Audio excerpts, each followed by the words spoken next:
I fali të gjithë ata që më kanë dënuar me vdekje e gjithë ato që do të më ekzekutojnë. Rënoft Krishti Mret, rënoft Shqipnia.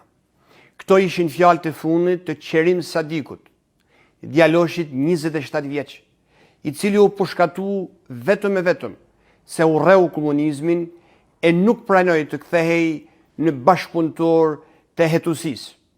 Ai mori aktivisht pjesë në Bashkimin Shqiptar, këtë organizatë të seminaristave të seminarit Nërdiocezan të Shkodrës, e cila e pati si qëllim të informonte popullin e Shkodrës e popullin shqiptar mbi atë çka e priste pas zgjedhjeve të para të Frontit Nacional Çlirimtar.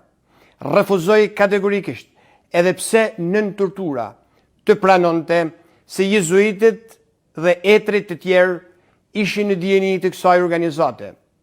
Vështirë se do të gjendeshin të ndërthuna tek një njeri virtytet e fesnikërisë, trimnisë e të bojarisë, si tek djaloshi Qerim Sadiku.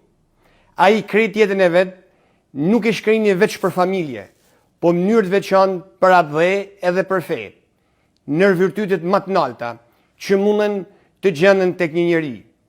U përshkatu vetëm 27 vjeç, mas shumë torturave, duke lanë djalin jetim i cili do të lindte vetëm 7 muaj, masi do të vdiste Qerim Sadiku.